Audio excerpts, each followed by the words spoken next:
Ladies and gentlemen, the very word secrecy is repugnant in a free and open society, and we are, as a people, inherently and historically opposed to secret societies, to secret oaths, and to secret proceedings. We decided long ago that the dangers of excessive and unwarranted concealment of pertinent facts far outweighed the dangers which are cited to justify it.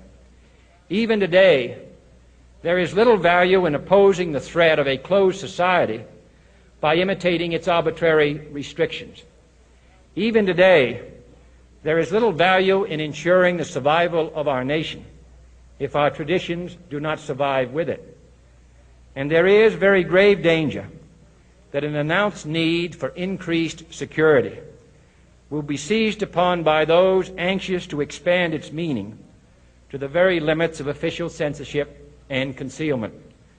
That I do not intend to permit to the extent that it's in my control. And no official of my administration, whether his rank is high or low, civilian or military, should interpret my words here tonight as an excuse to censor the news, to stifle dissent, to cover up our mistakes, or to withhold from the press and the public the facts they deserve to know.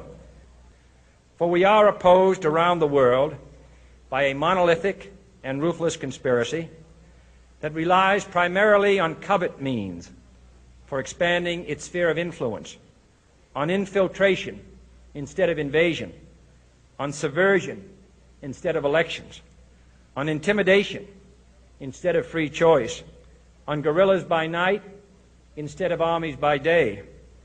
It is a system which has conscripted vast human and material resources into the building of a tightly knit, highly efficient machine that combines military, diplomatic, intelligence, economic, scientific, and political operations. Its preparations are concealed, not published. Its mistakes are buried, not headlined. Its dissenters are silenced, not praised. No expenditure is questioned, no rumor is printed, no secret is revealed. No president should fear public scrutiny of his program, for from that scrutiny comes understanding, and from that understanding comes support or opposition, and both are necessary. I am not asking your newspapers to support an administration, but I am asking your help in the tremendous task of informing and alerting the American people. For I have complete confidence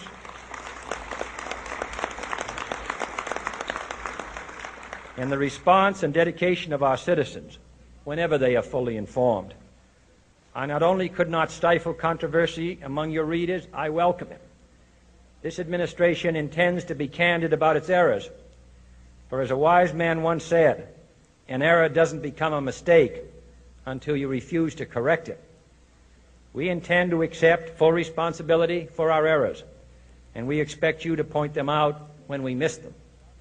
Without debate, without criticism, no administration and no country can succeed, and no republic can survive. That is why the Athenian lawmaker Solon decreed it a crime for any citizen to shrink from controversy.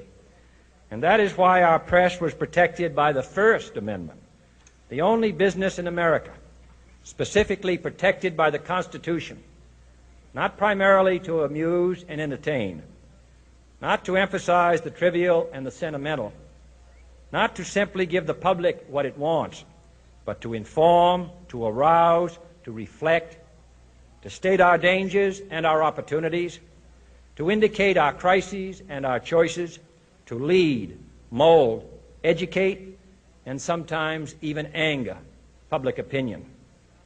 This means greater coverage and analysis of international news, for it is no longer far away and foreign, but close at hand and local. It means greater attention to improved understanding of the news, as well as improved transmission. And it means, finally, that government at all levels must meet its obligation to provide you with the fullest possible information outside the narrowest limits of national security.